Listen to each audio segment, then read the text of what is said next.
디모데전서 강의 두 번째 시간입니다. 율법 앞에선 바울의 고백이라는 제목으로 말씀을 나누도록 하겠습니다. 디모데전서 1장 5절부터 17절까지인데요. 우리 같이 15절부터 17절까지만 같이 봉독하도록 하겠습니다. 시작. 미쁘다 모든 사람이 받을 만한 이 말이여, 그리스도 예수께서 죄인을 구원하시려고 세상에 임하셨다 하였도다. 죄인 중에 내가 괴순이라. 그러나 내가 긍휼을 입은 까닭은 예수 그리스도께서 내게 먼저 일체의 오래 참으심을 보이사 후에 주를 믿어 영생 얻는 자들에게 본이 되게 하려 하심이라. 영원하신 왕 곧 썩지 아니하고 보이지 아니하고 홀로 하나이신 하나님께 존귀와 영광이 영원 무궁하도록 있을지어다. 아멘. 우리는 지난주부터 이 디모데전서를 살펴보고 있습니다. 디모데전서는 사도 바울이 사역했던 이 에베소 교회의 후임 목회자로 있었던 디모데와 또한 그 에베소 교회에게 사도 바울이 쓴 서신이라고 했죠. 사도 바울은 디모데가 나이가 젊은 목회자지만 어떻게 보면 이 사도 바울이라는 큰 그늘과 에베소의 그 아데미 여신을 섬기는 그런 어려운 환경 속에서도 굳건히 사역을 할 수 있도록 사도의 권위로서 그를 지지해 주면서 이 서신을 시작하고 있음을 살펴봤습니다. 그리고 사도가 이제 에베소를 떠날 때 디모데를 그 에베소 교회의 목회자로 세우고 간 그 이유에 대해서 가장 먼저 설명을 했는데요.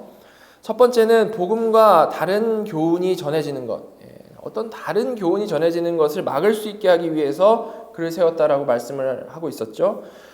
언제나 사탄은 바른 교회를 넘어뜨리기 위해서 이제 온갖 수단을 다 사용하면서 기회를 노리고 있는데요. 이를 알기 때문에 특별히 경계를 하는 겁니다. 아무리 사도 바울이 3년을 눈물로 가르쳤을지라도 교회 안에 진리가 훼손되는 것에 대한 경계는 이렇게 변함이 있을 수가 없는 거죠. 그죠? 물론 그럼에도 불구하고 교회는 그런 상황들이 두려워가지고 수도원처럼 문을 닫고 산속으로 들어가서 살아가면 안 되는 것이고, 에베소처럼 이 우상숭배가 넘쳐나는 세상 한가운데에서 세상의 빛과 세상의 소금의 역할을 묵묵히 해나가야만 하는 것입니다. 즉 늘 이런 극심한 영적 전쟁의 그 상황 가운데에서 이기지 않으면 질 수밖에 없는 것이 교회이기 때문에 사도 바울의 이런 경계, 복음과 다른 교훈이 전해지는 것을 철저히 막아야 한다는 이 경계는 정말 너무나도 당연한 것이겠죠. 우리는 이웃을 사랑하고 서로 사랑해야 하는 하나님의 자녀들입니다.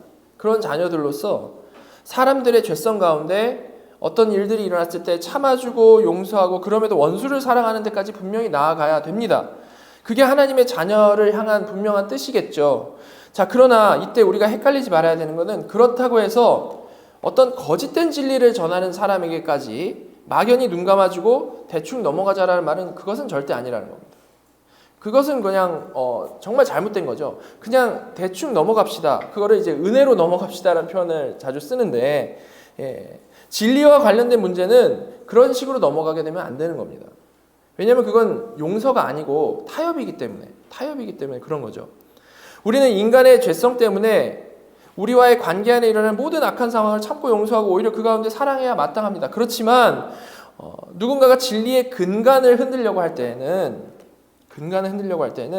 그냥 몰라서 잘못 말하는 그런 것들이 아니고요. 그런 잘못된 생각으로 교회 안에서 자신의 생각을 막 관철해 나가려고 할 때에는 철저히 그로부터 교회를 지켜야 한다는 거죠. 그죠?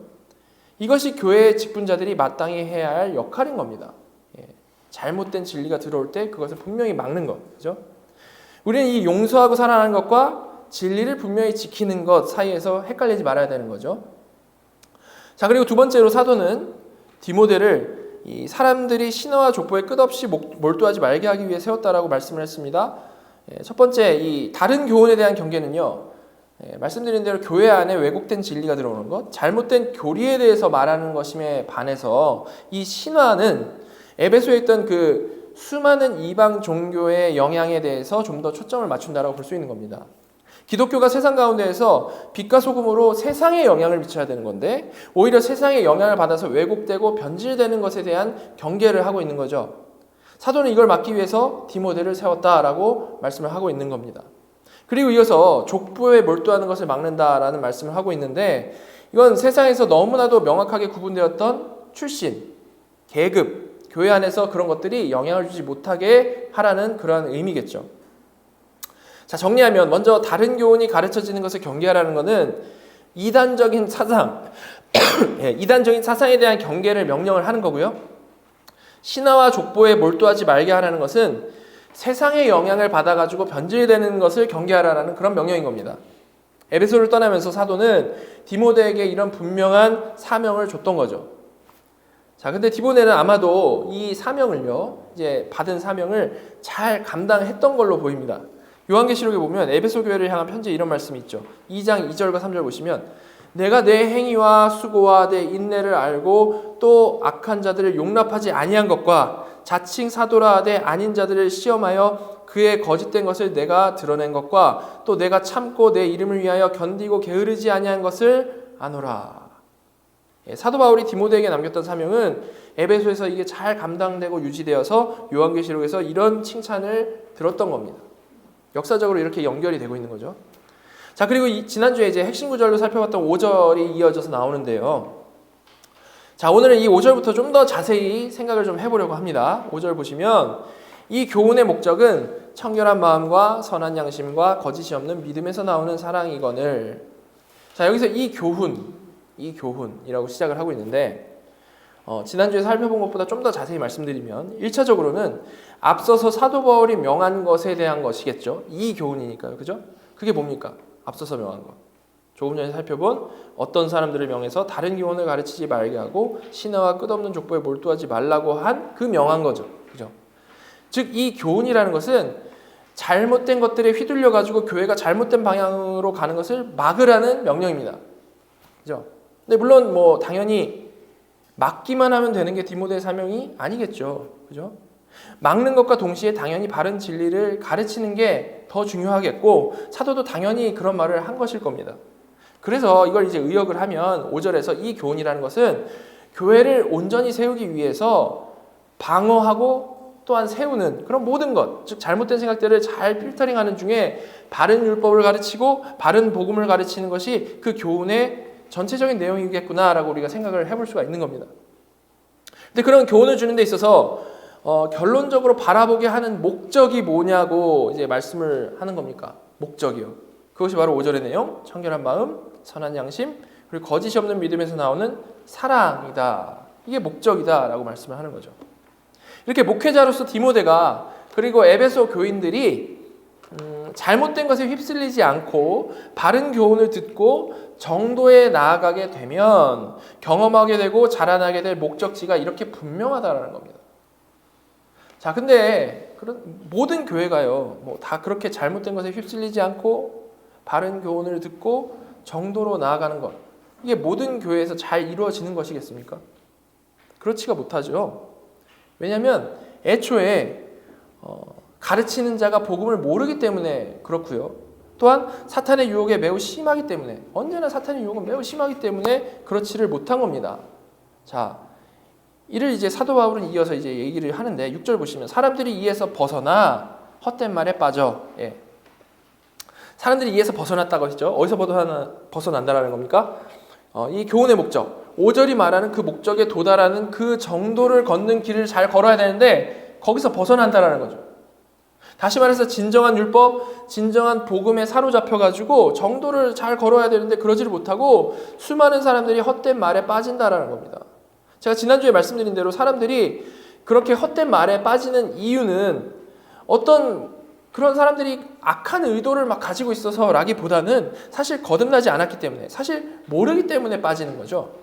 분명히 이 시대는 조금만 관심을 가지고 공부를 열심히만 하면 성경을 이해할 수 있는 수많은 참고자들이 널려 있습니다. 누구나 접할 수 있는 자료들이 정말 그 어떤 시대보다 많이 널려 있죠. 그러나 그 많은 말 중에서 헛된 말을 가려내고 진리를 따를 수 있는 것은 절대 이게 사람의 능력으로 될 수 있는 게 아니라는 겁니다. 전적으로 성령님의 그 능력, 성령님, 전적으로 성경의 원저자이신 성령님의 능력으로만 가능한 것이라는 말이죠. 성령님이 해주시지 않으면 사람의 능력은 그 수많은 그럴싸한 논리들에 휘말려가지고 그것이 헛된 말인 줄 모르고 거기에 따르게 되고 그 잘못된 길을 열심히 또한 진심으로 가게 되는 거죠. 진심만 있으면 괜찮은 게 아니고 잘못된 길을 진심으로 가는 아주 불쌍한 상황이 되는 겁니다. 그래서 7절은 말을 하기를 율법의 선생이 되려 하나 자기가 말하는 것이나 자기가 확증하는 것도 깨닫지 못하는도다. 성령님이 붙잡아 주시지를 않으면 아무리 좋은 마음으로 율법이 선생이 되려고 할지라도 결국에는 헛된 말에 빠져가지고 자기가 말하는 게 뭔지도 모르고 자기가 확증하는 것도 깨닫지 못한다라고 분명히 말씀을 하고 있는 거죠. 이것이 바로 해석의 홍수 가운데서 헤매는 거짓 교사들의 이야기인 것입니다. 그래서 이들은 언제나 흉내만 내고 알지 못하는 그런 말만 떠드는 것일 뿐이지 이 5절이 말하는 그 목적, 그 텔로스에 절대 도달할 수가 없는 거죠. 이들의 교만한 마음이 눈을 가려가지고 진리를 보지를 못하는 겁니다. 여러분, 우리가 정말로 그래서 기억해야 되는 게 있습니다. 정말로 기억해야 되는 것. 그것은요, 성령님이 인도해 주셔가지고 진리로 나아가는 사람들, 그 사람들의 공통적인 특징은요, 점점 겸손으로 나아간다라는 사실입니다. 점점 겸손으로 나아간다. 우리는 겸손이라고 하면 어떤 우리가 추구해야 할 덕 정도로 생각을 할 때가 참 많습니다. 그냥 우리가 생각하기에 어떤 이 겸손한 자세 있죠. 어깨가 구부러지고 있지 않습니까? 겸손한 태도, 그냥 이 정도로 생각할 때가 많다라는 거죠. 그래서 성경이 말하는 겸손은 그런 수준의 것이 아니라는 겁니다. 겸손은요, 성령님이 내 마음을 기경하고 있는 사람들에게 나타나는 공통적인 특성이라는 거죠. 거룩하신 성령님께서 내 안에서 그리고 모든 인생 상황 가운데서 자꾸 내가 어떤 수준의 존재인지를 계속 보여주시니까 거룩한 거울을 얼굴에다 갖다 들이대시니까 더 이상 교만할 수가 없다는 거예요. 그래서 매우 교만하다가도 신앙이 점점 깊어지면서 점점 그 교만함이 줄어들고 겸손으로 나아갈 수밖에 없는 것이 성도의 인생이라는 거죠. 그리고 바로 그런 다듬어진 마음, 겸손한 마음으로 성경을 볼 때 우리는 그제서야 진리를 바로 알아볼 수 있게 되는 겁니다. 반대로 교만한 사람은 성경을 해석할 때도 어떤 마음으로 하겠습니까? 여전히 그때도 똑같이 교만한 마음으로 성경에 접근을 하죠. 그러니까 당연히 인도하신 성령님이 주시는 깨달음을 가질 여력이 없는 겁니다. 그런데 그렇게 이해가 안 됨에도 불구하고 그 교만한 마음은 이거를 딱 인정을 하고 회개하면서 성령님께 간구하거나 그러지를 못하고 오히려 자기 나름의 길을 찾아가죠. 그것은 결국 수많은 사람들이 풀어놓은 여러 가지 그 해석의 늪에서 자기 마음에 맞는 논리, 헛된 말을 딱 집어가지고 그냥 그걸 고집하는 쪽으로 가는 겁니다. 그죠? 그런 식으로 성경을 읽으면서도 그 말씀에 자기가 깎여 나가기보다는 끝까지 자신의 교만함과 자존심을 거기서 세워나가는 거죠. 내가 이렇게도 잘하는 사람이야. 이렇게 성도에게 있어서 겸손이라는 것은 있으면 좋은 정도의 것, 어떤 추구해야 할 덕목 정도의 것이 아니라는 겁니다. 왜냐하면 성도가 성령 안에서 바르게 자라날수록 교만과는 멀어질 수밖에 없기 때문이고 겸손한 마음으로 변해갈 수밖에 없기 때문에 그렇다는 거죠. 그래서 성경에 특히 시편과 잠언에 보면요, 수도 없이 이 성도의 인생과 겸손을 직접적으로 연결하고 있어요. 예를 들어 보면 제가 쭉 읽어보도록 하겠습니다. 시편 147편 6절, 여호와께서 겸손한 자들을 붙드시고 악인들은 땅에 엎드려뜨리시는도다. 시편 149편 4절, 여호와께서는 자기 백성을 기뻐하시며 겸손한 자를 구원으로 아름답게 하심이로다. 잠언 3장 34절, 진실로 그는 거만한 자를 비웃으시며 겸손한 자에게 은혜를 베푸시나니. 잠언 11장 2절, 교만이 오면 욕도 오거니와 겸손한 자에게는 지혜가 있느니라. 잠언 15장 33절, 여호와를 경외하는 것은 지혜의 훈계라. 겸손은 존귀의 길잡이이니라. 그렇죠? 우리의 구원은 그냥 천국 가는 티켓일 뿐이고 나머지 것은 뭐 있어도 그만 없어도 그만인 어떤 것, 그래서 죽기 전까지 우리 삶이 어떤 다른 것도 전혀 없고 그냥 무의미한 시간으로 어쩌면 어떤 죽을 날만 기다리는 그런 게 아니고 모든 것이 다 연결되어 있다라는 겁니다. 우리의 구원은 어떤 공식이 아니라 우리 전체 삶 자체라는 거죠. 그죠? 자, 그래서 우리의 신앙 여정을 간단히 이런 생각을 가지고 정리를 해보면, 믿음으로 의롭다 함을 받은 사람은요, 그 동일한 믿음으로 성화의 길을 걷게 되는 것이고요, 그 성화의 길에서 자신의 거룩하심을 보여주시는 성령님의 그 일하심 때문에 교만한 마음이 점점 깎여서 겸손한 마음으로 다듬어지게 되는 겁니다. 그리고 또한 그렇게 성령님이 주신 겸손한 마음은 하나님의 말씀을 더욱 온전히 이해할 수 있게 하기 때문에 그런 사람들은 이전보다 더 하나님을 사랑하게 되는 것이고, 또한 하나님을 사랑하게 되니까 동시에 그 사랑으로 이웃을 사랑하는 자들로 점점 지어져 가게 되는 것이죠. 바로 이런 식으로 우리의 구원은 어느 것 하나도 동떨어진 것이 없이 전인적이고 유기적이고 총체적인 구원이라는 겁니다. 자, 그런데 성도는 이렇게 성령님이 일하심으로 조금씩 깎여나가며 겸손하게 지어져 간다고 했는데요. 이렇게 깎여나갈 때 성령님께서 쓰시는 우리를 깎는 도구가 그게 바로 율법인 겁니다. 우리를 깎는 도구. 그죠? 그래서 사도 바울은 이어서 이렇게 말씀을 한 거죠. 8절 보시면, 그러나 율법은 사람이 그것을 적법하게만 쓰면 선한 것임을 우리는 아노라. 자, 여기서 그러나, 무슨 그러나일까요?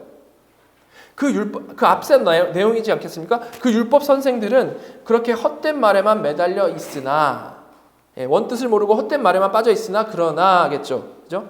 복음을 모르고 율법 선생이 된 자들은 그렇게 성경을 앞에 두고도 헤매고 있지만, 그러나 우리는 정확히 안다라는 거죠. 뭘 안다라는 겁니까? 사람이 그 율법을 적법하게만 쓰면, 즉 하나님이 뜻하신 대로만 이거를 쓰면 이 율법은 선한 것이다라는 그 사실을 우리는, 바울과 디모데는 너무나도 잘 안다라는 거죠. 자, 그럼 여기서 사도 바울이 말하는 율법을 적법하게 쓰면 본래는 선한 것이다라는 말씀의 의미, 이것에 대해서 우리가 좀 더 잘 생각을 해봐야 되지 않겠습니까? 그래서 바울은 이에 대해서 이어서 설명을 우리에게 더 해주고 있는 겁니다. 9절 보시면, 알 것은 이것이니, 알 것은 이것이니라고 하면서 시작을 하고 있죠. 자, 이게 뭐냐면요, 이 8절 맨 마지막에 보시면 우리는 아노라 라고 했는데, 그것과 같은 단어로서 이거를 직접적으로 받는 말인 겁니다. 우리는 아노라. 그런데 그 아는 게 뭐냐면, 즉 율법을 적법하게 쓰면 선한 것이라는 말이 뭔가 하면, 이라고 하면서 이제 9절을 시작을 하는 거죠. 자, 근데 이때 우리는 이제 이 문맥 좀 잘 생각을 해봐야 됩니다. 왜냐면 그 다음에 나온 말씀 뭡니까? 율법은 옳은 사람을 위해서 세운 것이 아니요 라는 이 부분을 본문의 맥락과 상관없이 우리가 읽으면 이게 어떤 의미처럼 들릴까요? 여기 옳은 사람이라고 하니까 그 옳은 사람이 믿음으로 의롭다함 받은 사람 말하는 것 같지 않습니까? 그냥 옳은 사람이라고 하니까요. 딱 이 구절만 읽게 되면 율법은 믿음으로 의롭다함 받은 성도, 칭의 받은 성도를 위한 게 아니다라는 식의 말씀으로 읽힌다는 겁니다. 딱 여기만 읽으면요. 근데 물론 뭐 당연히 그렇지 않죠. 우리가 이미 수도 없이 살펴봤듯이 거듭난 성도에게 율법은 매우 중요한 의미를 갖습니다. 한 가지 예를 들어보면 그게 야고보서 1장에 나와 있는데 1장 22절 25절 보시면, 너희는 말씀을 행하는 자가 되고 듣기만 하여 자신을 속이는 자가 되지 말라. 25절, 자유롭게 하는 온전한 율법을 들여다보고 있는 자는 듣고 잃어버리는 자가 아니요 실천하는 자니 이 사람은 그 행하는 일에 복을 받으리라. 자, 이 말씀, 너희 믿는 사람, 즉 이미 의롭다함을 받은 사람에게 율법이 어떤 의미인지를 지금 분명히 말씀하고 있는 말씀인 거죠. 그죠? 즉 칼빈이 말한, 우리 웨스트민스터 신앙고백에서 다 배웠듯이 칼빈이 말한 율법의 이 세 번째 용도, 세 번째 용도로서 이 율법은 거듭난 사람, 하나님의 자녀들의 인생길을 안내하는 하나님의 그 말씀으로서의 용도가 분명히 있는 것이고요. 이는 거듭난 성도에게, 성령 안에서 성화의 길을 걷는 성도에게 너무나도 중요한 용도인 겁니다. 따라서 사도 바울이 갑자기 여기서 율법은 믿음으로 의롭다함을 받는 사람이 있는 게 아니다라고 할 리가 없는 거죠. 그런 말이 당연히 아닐 겁니다. 그렇죠? 그렇게 되면 뭔가 이상한 거겠죠. 성경 전체가 말하고 있는 것을 이 한 구절이 뭔가 달리 말하고 있다? 그렇게 생각이 되면 아마도 그런 의미가 아니겠구나 하면서 우리는 다시 본문을 돌아봐야 되는 겁니다. 어떤 맥락에서 이런 말씀을 한 것일까? 자, 그래서 다시 맥락으로 돌아가 보면요. 자, 율법은 옳은 사람을 위하여 세운 것이 아니요. 어떤 의미인지를 좀 생각을 해보면, 사도는 여기서 먼저 다시 좀 짚어보면 율법을 잘못 사용하고 있는 율법 선생 이야기를 했습니다. 그리고 그렇게 한 후에 8절에서 그러나 율법은 사람이 그걸 적법하게만 쓰면 선한 것이면 우리는 아노라라고 했죠. 즉 수많은 사람들이 율법을 적법하게 쓰지를 않고 율법주의에 갇혀가지고 완전히 잘못된 길을 걸어가고 있지만, 우리가 아는 것은 율법은 본래 그런 게 아니다. 본래부터 그런 의도가 아니다 라는 말씀을 지금 하고 있는 겁니다. 그리고 나서 사도가 아는 그 율법의 본래적 의미가 무엇인지를 이제 9절부터 설명을 해주고 있는 거죠. 자, 바로 그런 맥락에서 9절.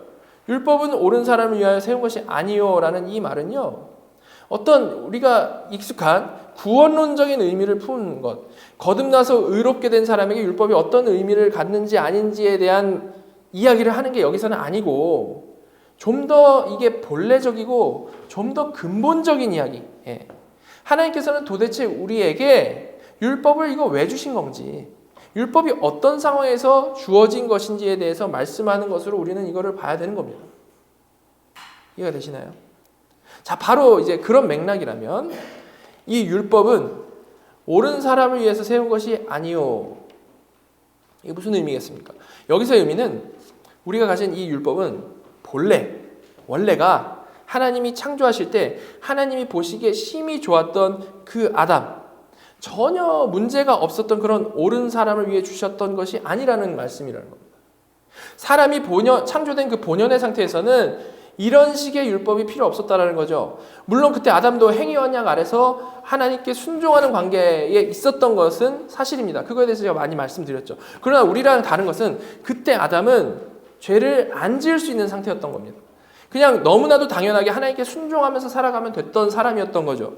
그런데 그런 아담에게 죄가 들어왔고 인간은 그 이후로 전적으로 타락하게 된 것이었던 겁니다.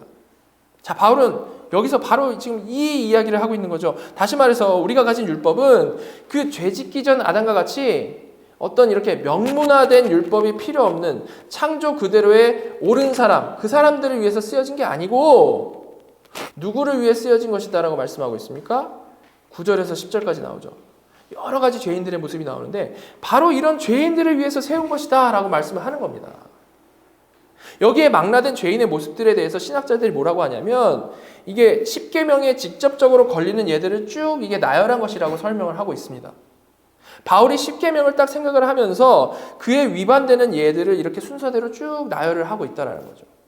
즉 우리가 가진 이 명문화된 율법은, 쓰여진 율법은 바로 사람들이 이렇게 법 앞에서 명백히 죄인으로 드러나게 하려고 하나님께서 주신 것이지 그렇게 죄 짓기 전에 옳은 사람을 위해서 세운 것은 아니었다라는 그러한 의미가 된다는 것이죠. 이런 기록된 율법이 도대체 왜 나오게 된 건지 그 근원에 대해서 분명히 말씀을 해주시는 겁니다. 자, 사실 그래서 바울은 갈라디아서에서 이에 대해서 좀 더 직설적으로 얘기를 한 적이 있었는데요. 갈라디아서 3장 19절 보면 더 이해가 분명해질 겁니다. 그런즉 율법은 무엇이냐? 범법함으로 더해진 것이라. 천사들을 통하여 한 중보자의 손으로 베푸신 것인데 약속하신 자손이 오시기까지 있을 것이라. 그죠? 다시 말해서 이 율법은 아담 이래 사람들이 죄인이 된 이후에 그 죄인들에게 죄를 깨닫게 해주려고 더해진 것이지 7절에 나온 율법의 선생들처럼 자기 자신의 죄도 보지 못하면서 그냥 뭣도 모르고 헛된 말에 빠져가지고 그저 자기 자랑하려고 교만한 마음으로 써먹게 하려는 목적으로 세워진 게 전혀 아니다 라는 그런 말씀을 하고 있는 겁니다. 예, 어떤 맥락인지 이해가 되십니까? 그죠? 이거 맥락 잘 살펴보시면 우리는 바울의 이런 의도를 분명히 읽어낼 수가 있는 겁니다. 자, 그래서 이제 9절부터 10절에 나온 죄의 목록은요. 이런 인간들이 죄인이라는 것을 제대로 볼 수 있게 하려고 하나님이 율법을 주신 것임을 설명하기 위해 나열된 것으로 볼 수가 있는 거죠. 예. 이런 죄인들인데 율법을 딱 갖다 대니까 이렇게 따다다다닥 드러나더라. 그 얘기를 하는 겁니다. 자, 간단히만 살펴보면 9절 보시면 알 것은 이것이니 율법은 옳은 사람을 위하여 세운 것이 아니요 오직 불법한 자와 복종하지 아니하는 자와. 예, 불법한 자는 법이 없는 자 말하는 거고요. 복종하지 아니하는 자는 자신이 이제 순종해야 할 높은 권위를 인정을 하지 않고 그냥 자기 멋대로 사는 사람들, 그걸 얘기를 하는 겁니다.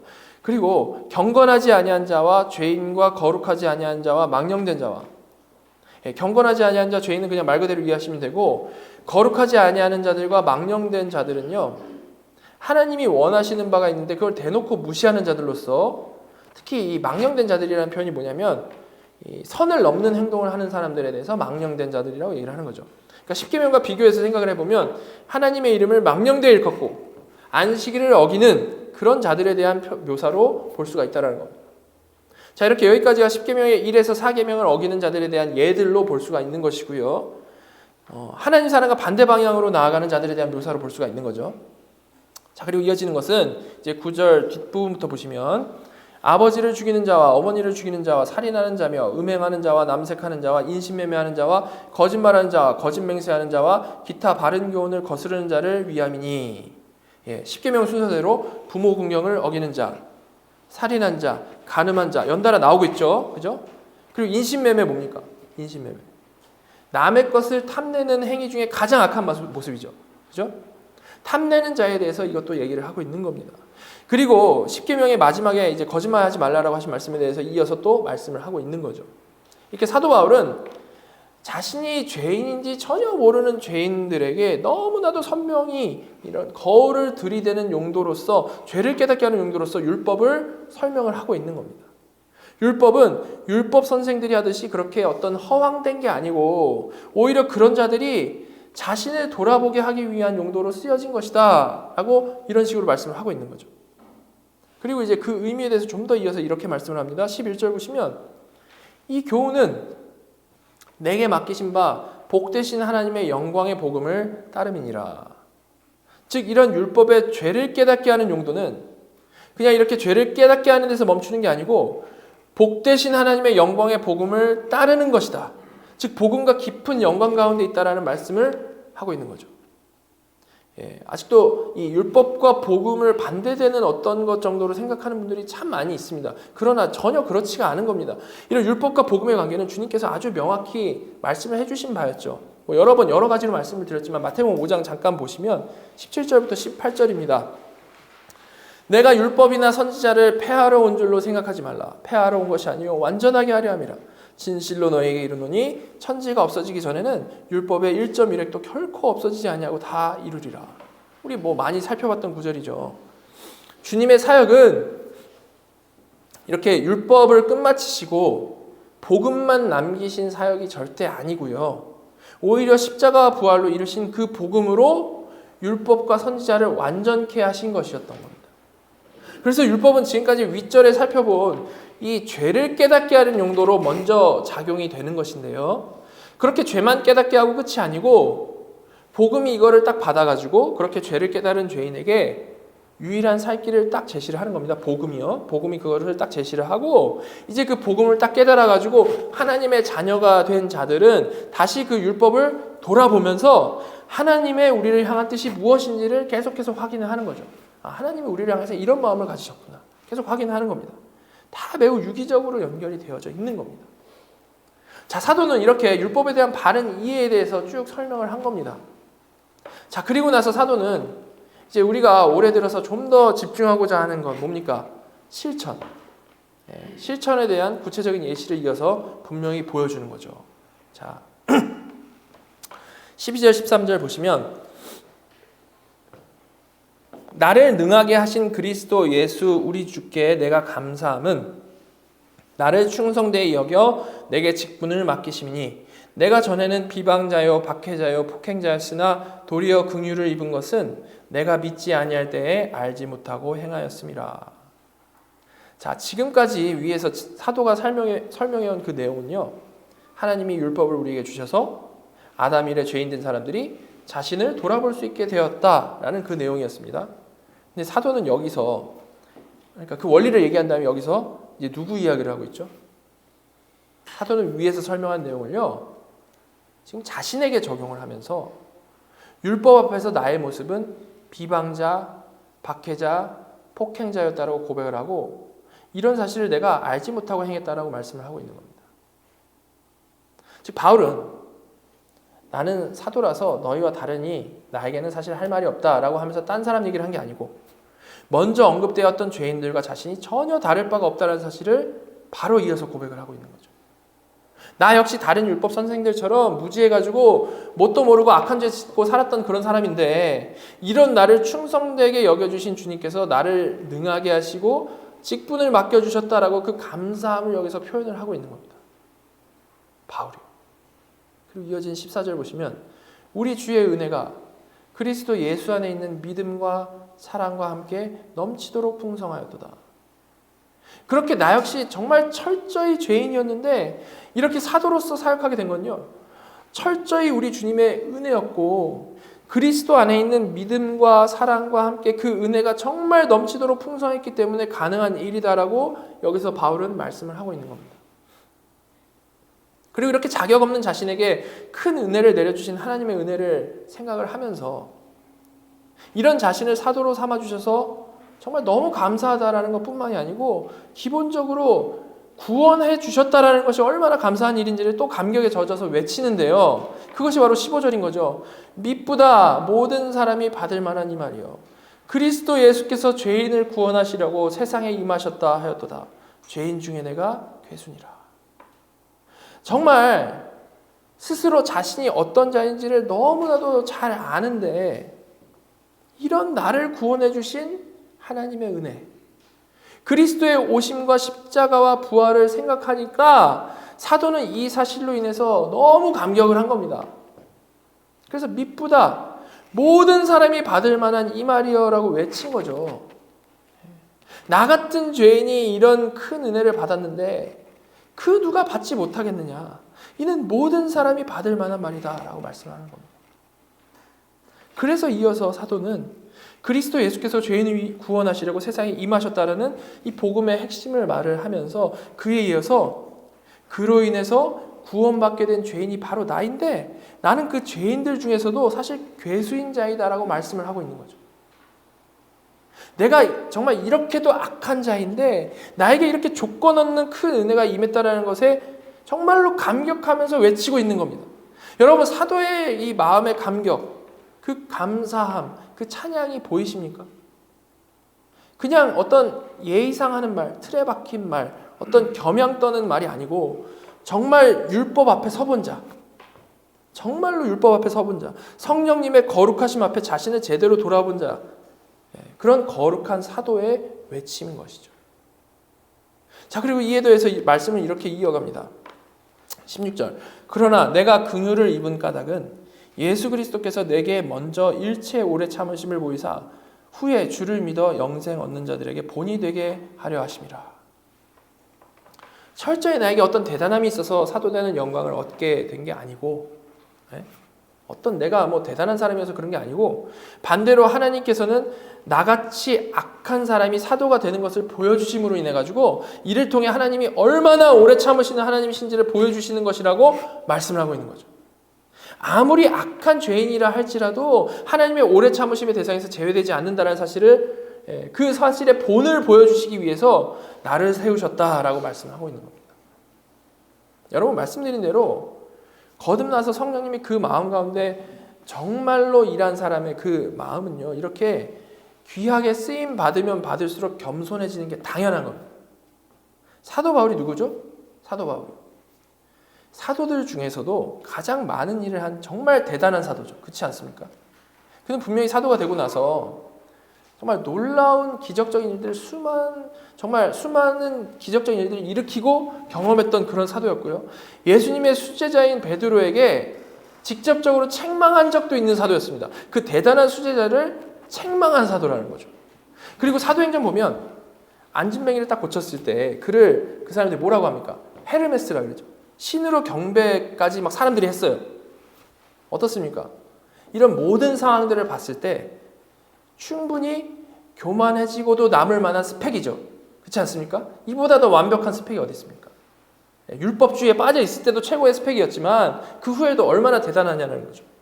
그런데 그런 그에게서 나오는 모습이 조금의 교만함도 아니고 철저히 겸손한 모습, 바닥까지 겸손한 모습이었다.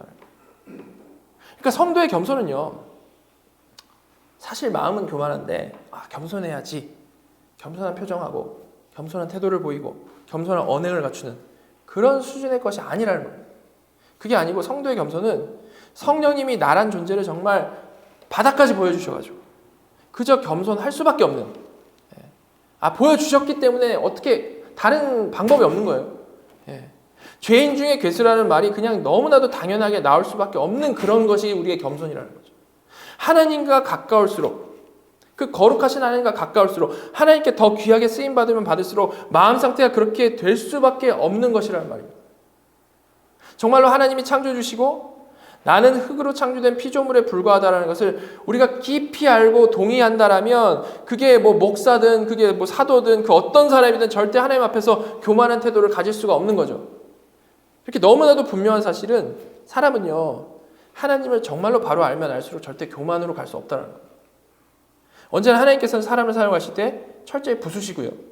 하나님 앞에 자신이 얼마나 작은 존재인지를 알게 하셔서 오직 하나님만 의지하고 살아가며 오직 하나님만 높이는 자로 살도록 하나님께서 만들어 가시는 거죠.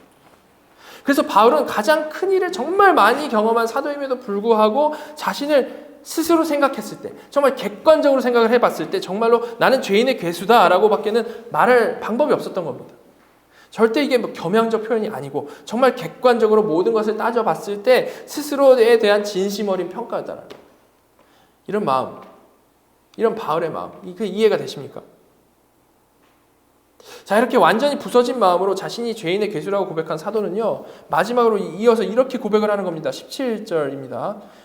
영원하신 왕, 곧 썩지 아니하고 보이지 아니하고 홀로 하나이신 하나님께 존귀와 영광이 영원 무궁하도록 있을지어다. 아멘. 바울이 할 수 있는 말은 오직 하나님께 영광인 거죠.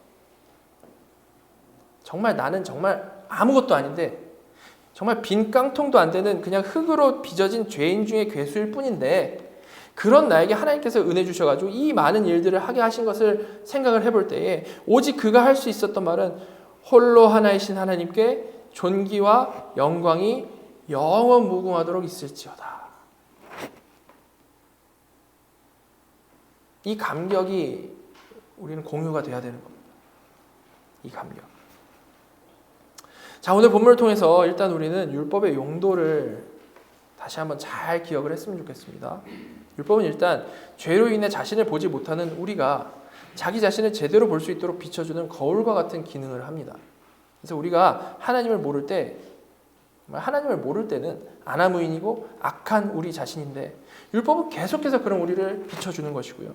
그것이 죽을 죄임을 깨닫게 하는 기능을 계속해서 하는 거죠. 그래서 그렇게 율법에 의해 정죄함 받은 자는 결국 이런 죄악된 상황에서 자신은 정말 도무지 방법이 없구나. 이게 나로서는 불가능한 거구나. 라는 것을 분명히 깨달아가는 쪽으로 밀려가게 됩니다. 자, 바로 그렇게 율법에 의해서 자신이 발각되어 버린 죄인에게 무엇이 제시되는 겁니까? 나로서는 불가능하기 때문에 주님께서 나 대신 십자가에 달리셔서 다 이루시고 부활하셨다라는 복음이 거기서 제시가 딱 되는 거죠. 이렇게 율법에 의해 궁지에 몰린 죄인은 복음을 받을 수 있는 마음 상태가 된다는 겁니다. 제가 여러 번 말씀드렸듯이 자신이 죄인인지 모르는 사람은요, 절대 주님을 나의 구원자로 믿을 수가 없다라고 했습니다. 왜냐하면 물에 빠진지도 모르는 사람이 구조대원을 필요로 할 리가 없기 때문에 그런 것이죠. 그런데 율법은 우리가 물에 빠져 죽은 상황이라는 것을 심각하게 확인시켜주는 기능을 계속해서 하는 것이고 바로 그때 십자가의 복음은 마치 구명투구가 던져지는 것처럼 정말 그에게 생명의 복음으로 인식되게 되는 것이죠. 이것만이 살 길이다. 자, 그리고 그렇게 복음에 의해서 영생을 얻게 된 성도는 이제 하나님의 약속을 바라보게 되는 겁니다.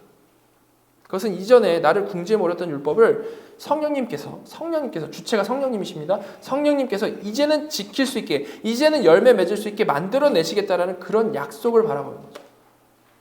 늘 원망, 늘 불평, 늘 비난, 조롱, 남들과의 늘 비교만 일삼았던 우리 마음에 성령님께서 뭘 만들어내시냐면 사랑과 희락과 화평과 오래 참음과 자비와 양성과 충성과 온유와 절제를 만들어내시겠다라고 약속하시고 진짜로 하나하나 이뤄가시는 것을 우리가 살아가면서 경험을 하는 겁니다.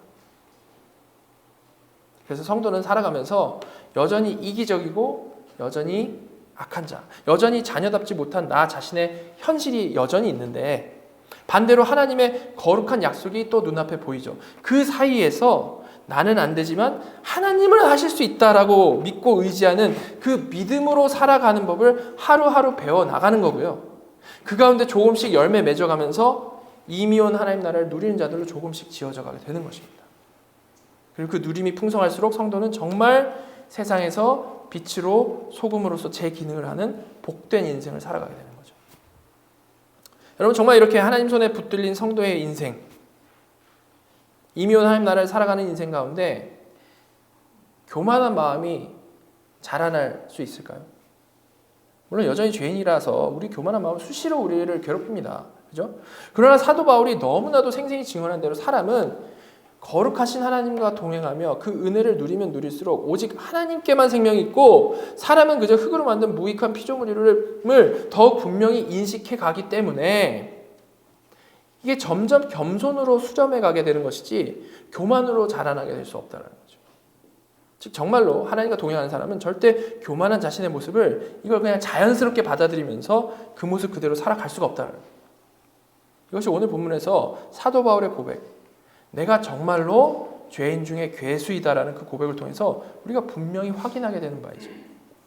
여러분 오늘 이 말씀 듣고 자 우리는 어떻게 반응을 해야 될까요? 겸손이 강조되었으니까 이제 겸손을 추구하며 살아야겠습니까? 그게 아니죠. 그게 아니고 말씀드린 대로 우리는 단순히 겸손이라는 딱 그 좋은 가치를 추구해 나가면서 아 이제 겸손히 살아야겠다라고 굳게 다짐하는 그런 자들이 아닌 겁니다. 그게 아니고 바울처럼 늘 삼위일체 하나님과 동행하면서 하나님께서 맡겨주신 사명을 최선을 다해 감당해 나가는 중에 그 길을 걷는 중에 순종의 삶을 살아가는 중에 그런 이미온 하나님 나라를 누리는 삶 중에 우리는 날이 갈수록 그 하나님의 크심 그리고 또한 나의 그 보잘것없음을 계속해서 발견하게 되는데 바로 그 가운데 우리의 겸손이 터져 나오게 되는 것이죠. 즉 날마다 성령님을 우리가 의지하고 예수 중심으로 주신 사명 잘 감당하면서 살아가면 그 걸어가는 인생 중에 우리는 하나님을 더 온전히 알고 더 사랑하게 되고 우리의 마음은 그런 하나님 앞에서 겸손한 마음, 경건한 마음으로 변화되어져 갈 수밖에 없게 되고 사람들을 향해서는 그렇게 변화된 마음으로 용서하고 사랑하는 변화를 경험해 나가게 된다는 겁니다. 여러분 겸손과 같은 어떤 귀한 가치를 향해 달려나가지 마시고 언제나 우리 주 예수 그리스도를 향해 달려나가시기를 바랍니다. 그렇게 하나님을 바라고 또한 그 말씀에 최선을 다해 순종하는 그 길 가운데에 하나님은 우리 마음과 우리의 생각과 우리의 행동을 변화시켜 나가실 것이고요. 겸손함 가운데 이전보다 더 풍성히 이미온 하나님 나라를 누리는 복을 경험하게 하실 것이라는 말입니다. 진짜 이런 일이 내 인생 가운데 일어날 것을 기대하시면서 그냥 남의 일이 아니라 정말로 이런 일이 나에게서 일어날 것을 기대하시면서 하루하루를 믿음으로 살아가시는 저와 여러분이 되기를 간절히 소망합니다. 우리 같이 기도하도록 하겠습니다. 하나님 저희가 율법에 대해서 다시 한번 생각하게 하여 주셔서 감사합니다. 그리고 율법에 대하여 이해하게 하여 주심도 감사드립니다. 그러나 하나님 저희가 이제는 정말 율법 앞에 진지하게 설 수 있기를 원합니다. 하나님의 말씀은 하나님의 그냥 말씀대로 거기에 있고 나는 나대로 나의 인생을 살아가면서 조금도 변하지 않는 평행선을 그리며 신앙생활하는 모습이 아니고 하나님 말씀 앞에 진지하게 서서 나 자신을 제대로 보고 나의 마음이 얼마나 왜곡되었고 부패되었는가를 제대로 보며 거기서 다시 우리 주 예수 그리스도를 붙잡고 믿음으로 일어서는 자들 다 되게 인도하여 주시옵소서.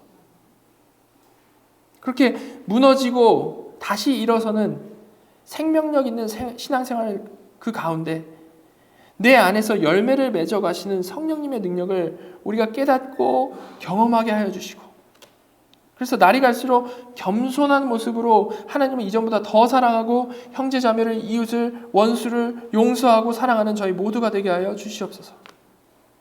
하나님 오늘 이 시간 주님께서 베풀어 주신 성찬을 나눕니다.